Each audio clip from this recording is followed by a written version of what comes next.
Okay. I don't remember why I settled on Invisible Touch by Genesis. I either had it stuck in my head for some reason or it just came to me in a vision, but it's a Genesis song, so it sure is a song, but it's Yeah. catchy.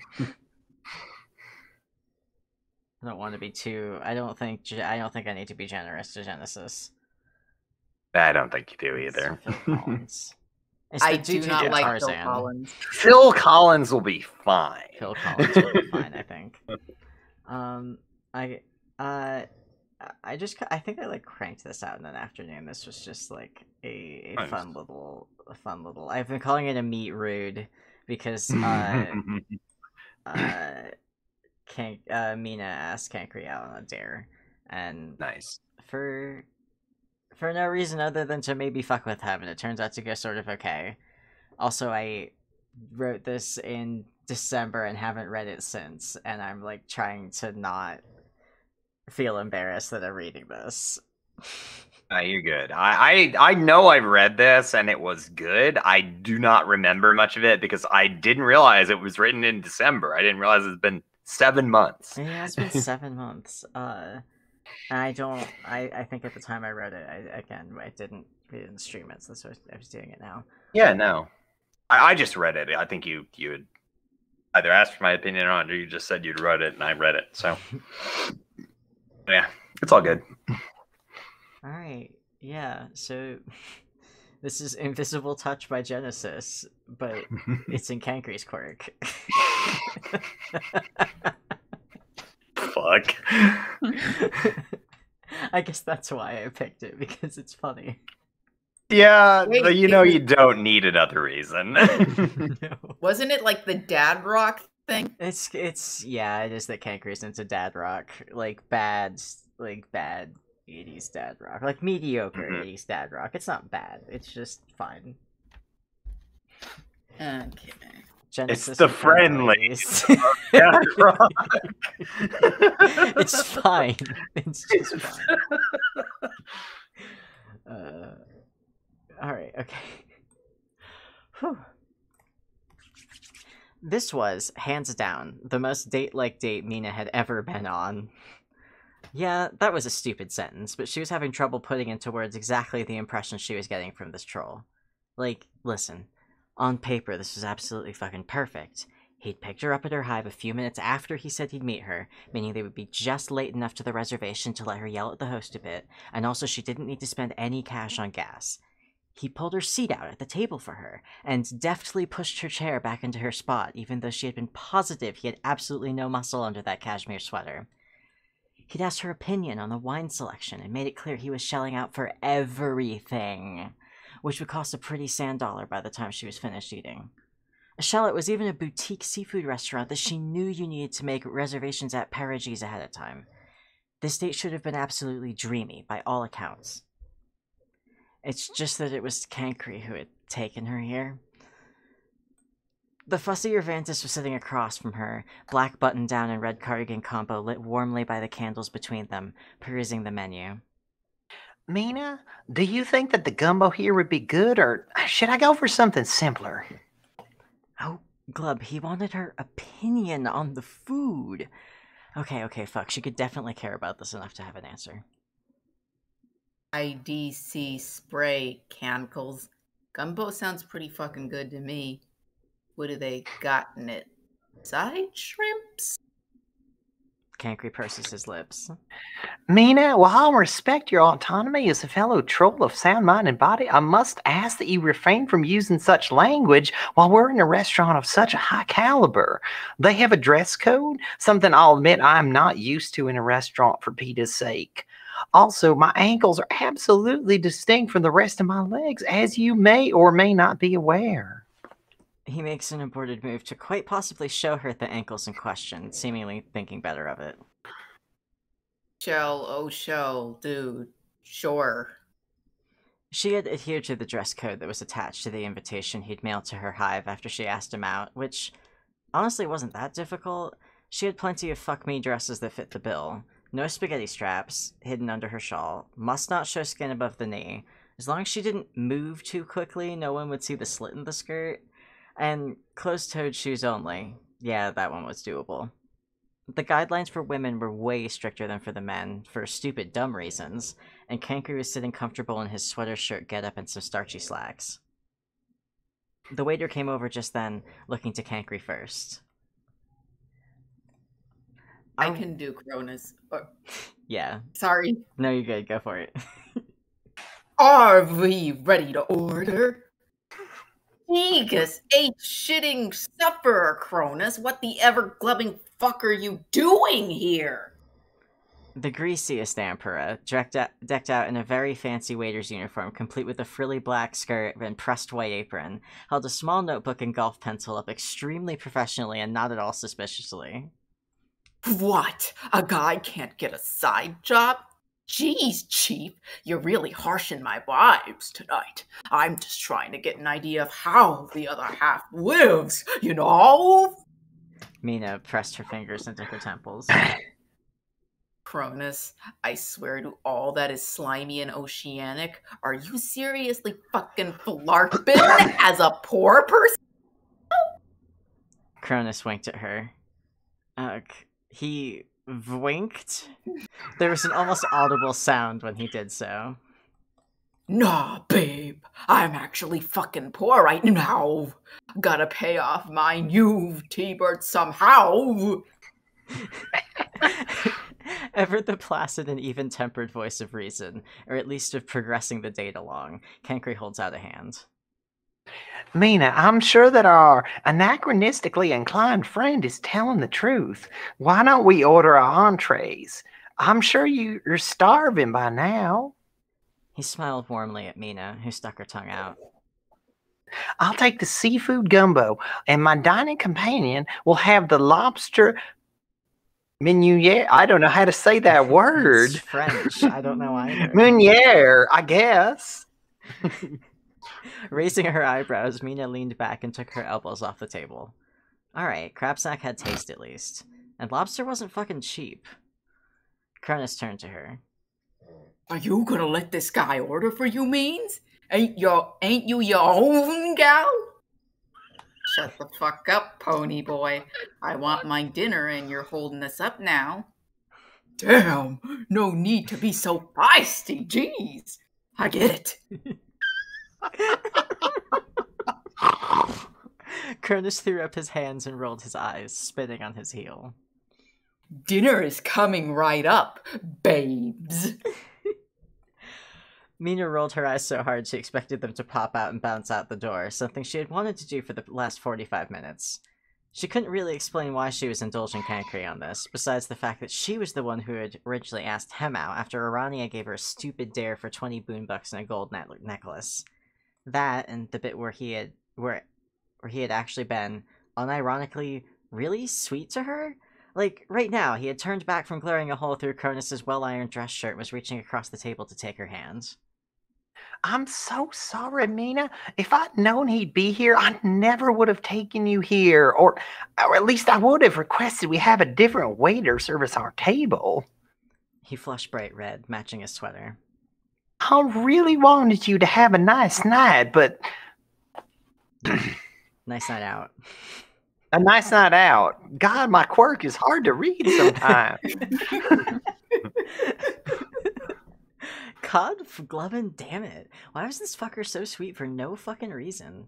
Meenah found herself involuntarily smiling back, more softly than she ever thought she could. What the fuck? What the fuck? What the fuck? Thanks, Kankri. I'm actually having a pretty good glubbin' good time. Kankri absolutely beamed, still holding onto her hand. I'm so glad to hear that. I haven't exactly, Oh shit, he was blushing more. How did he still have more blood to go to his face?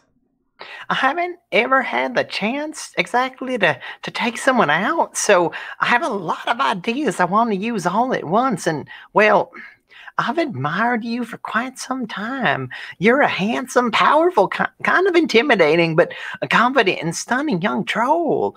Pardon my use of a double negative, but I couldn't not do my best to impress you. Meenah couldn't speak, just sitting there with her mouth open. Well, that was... A lot? But in a good way? Kankri was still holding her hands, but the soft, embarrassed smile on his face was slowly slipping. I, did I say something wrong, Meenah? I'm sorry, that was maybe a bit much for a first date. The smile was gone now, and he started to pull his hand away. Wait, shit. Did Meenah want him to keep smiling? Was she enjoying this? She shook her head. No, not at all. I honestly wasn't expecting this, Vantaz. I didn't think you liked me all that much. I spent a long time giving you carp. She gripped his hand tight, not letting him take it or his words back. This is, fins down, the nicest date I've been on in a while. Fuck, it's probably the nicest date I've been on ever. Kankri's eyebrows shot into his hairline, and he opened his mouth to say something, but Meenah steamrolled it over him. Everyone always expects me to be the one in charge, to plan the dates and pay for shit and make all the decisions because I'm the big bad empress and no one wants to fuck with me. But you sent me a goddamn formal invite on heavy cardstock in the Globe and Mail. Like it was NBD and not the cutest fucking thing. Fuck. Hang on. She liked Kankri. Meenah had been on approximately an hour and a half of date total, including the car ride and the short wait in the lobby, and she's fucking smitten because this dude pulled out all the stops because he thought she deserved it. Meenah? Right, she had stopped mid-sentence. Pull it together, Paishes. She grabbed his other hand and leaned forward a little. Francis, I feel like for once you're actually listening to me. Maybe that's a bit mean, but you took me to a fancy-ass restaurant that only serves my fave kind of food, picked out the most expensive and most tasty entree without me even telling you I wanted it, and you almost fought Emperor for me, which, props to you because the fucker has so much hair grease on him that it's impossible to get a grip on. Kankri smiled. Actually, I saw your eyes turn into saucers when you looked at the menu and saw the lobster, so you did sort of tell me, he said, leaning in conspiratorially. See, this is what I mean. You're paying attention. Meenah smiled wider than she thought she could. Oh, this guy was good. Your lobster. Oh, yeah. Yeah, you have, like, no lines. You should read it. Wait, you should be Irania. Wait, this is a random character, right? Yeah. No, this is... Okay. I don't know why we didn't... No, that's what we did say earlier. Never mind. What the fuck am I saying? It was Cronus. Yeah, no, Anna is Irania, but I don't know where Irania is in this. Later. Okay, cool. A little bit later. Said a voice from her left. Thank Glub it wasn't Cronus this time. Some short and squat indigo waited for Meenah to move her arms back before setting her plate down in front of her. Hot crickety crustacean, if those weren't some tasty looking lobsters. I forgot about that. Hot crickety crustacean. That's a little out of character for Meenah, but I think that popped into my head and I couldn't not write it down. Yeah, no, you're allowed. There were 3, each split down the middle, pan-fried with white wine and a garlic butter sauce ladled on top.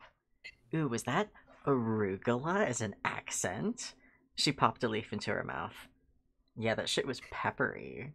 The waiter placed a bowl next to her with an arugula parmesan side salad, pouring balsamic vinaigrette onto the greens until she put out a hand. The rest of the room sort of faded out into the periphery as Meenah picked up one of the lobster halves and bit directly into it, shell and all.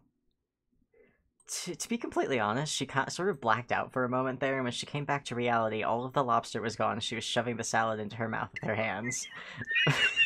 Most of the other restaurant goers were very pointedly not looking at their table, and Kankri was staring at her with the shrimp tail between his lips. She snorted and the tail disappeared. Did you enjoy the lobster? Yeah, she had definitely been making a lot of noise while she was eating, if that was his reaction. Hell yeah, I did, Vantas. I gotta admit, You have some pretty good taste. She licked her fingers off one by one. Can't waste good garlic lemon butter. Kankri smiled. Of course. I asked you, but didn't I? Oh, I asked you out, didn't I? I fucking hate my quirk. This needs to be clear. What is a B and what is a O? I asked you out, didn't I?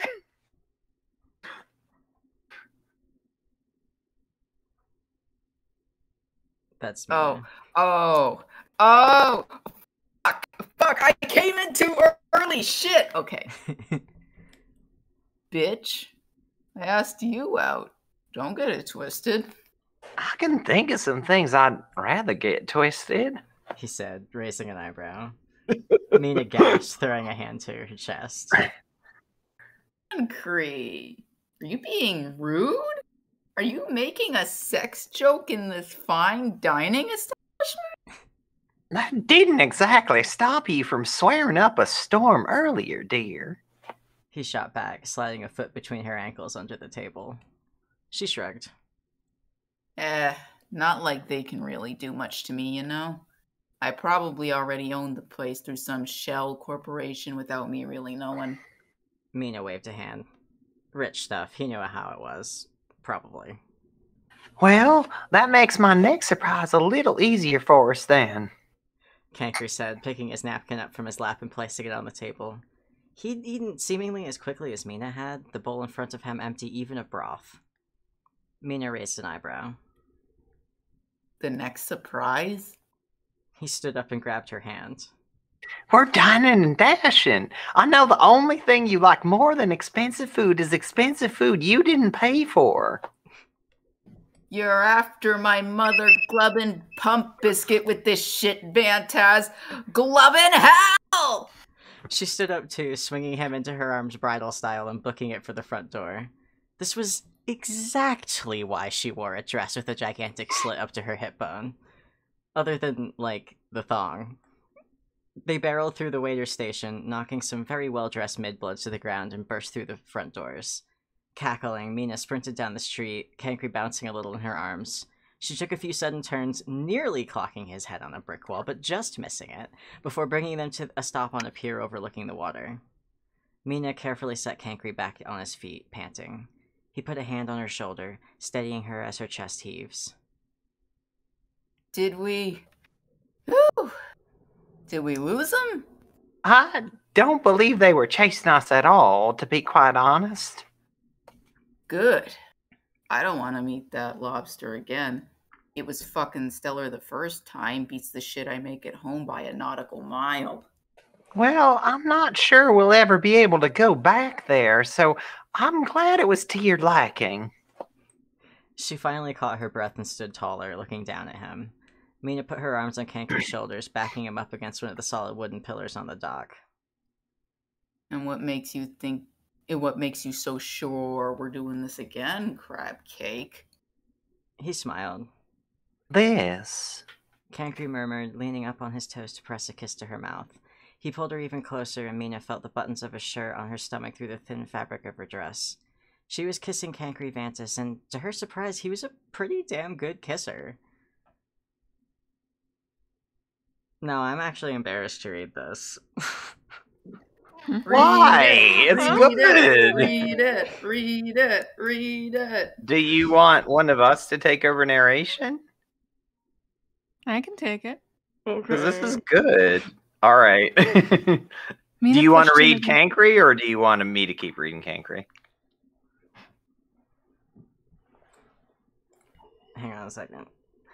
Yeah. I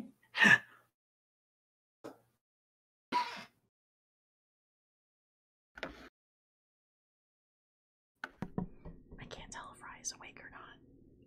That's mostly why I'm embarrassed. Because I'm shy for no reason. Oh, this is really good. Okay, fine. Meenah pushed him against the pillar a little harder, making him gasp. She took the opportunity to bite his lip and open her mouth against his, feeling a shiver run from her neck down to the base of her spine. God, she was really doing this. She'd lost the shawl somewhere on their mad dash, but couldn't bring herself to care now. He was almost fever hot in her arms, so much warmer than her and staving off the midnight chill.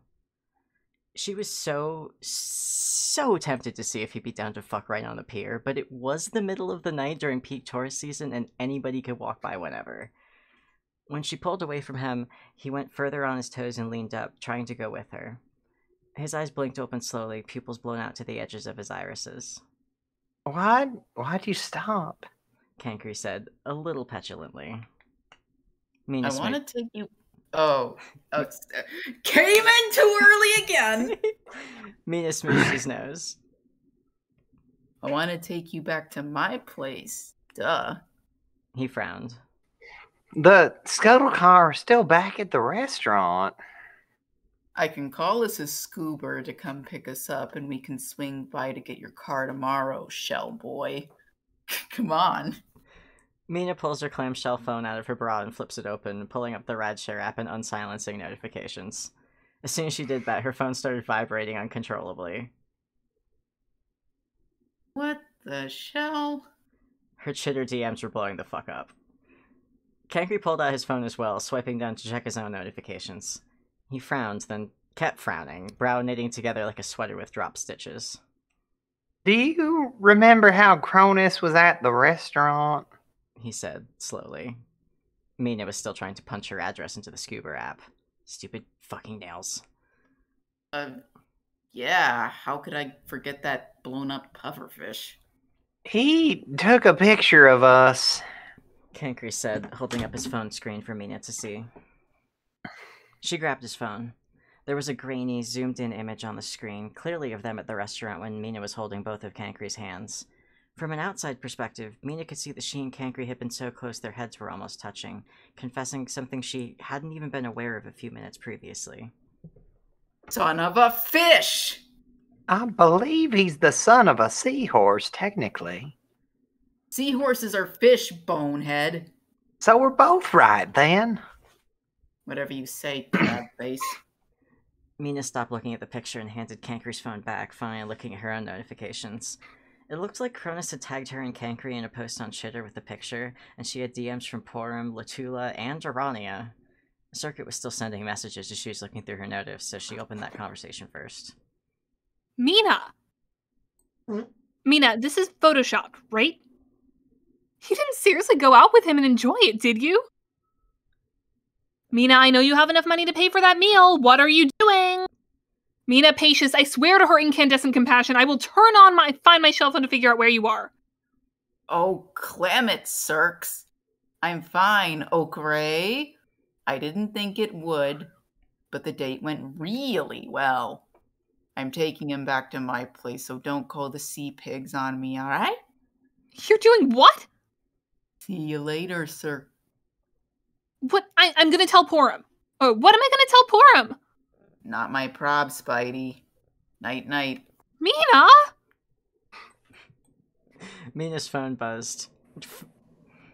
Fuck yeah, the scuba is here. Sure enough, a large black scuttle sedan idled at the end of the dock. She held out her hand to Kankri, who was typing furiously. Presumably he had similar DMs.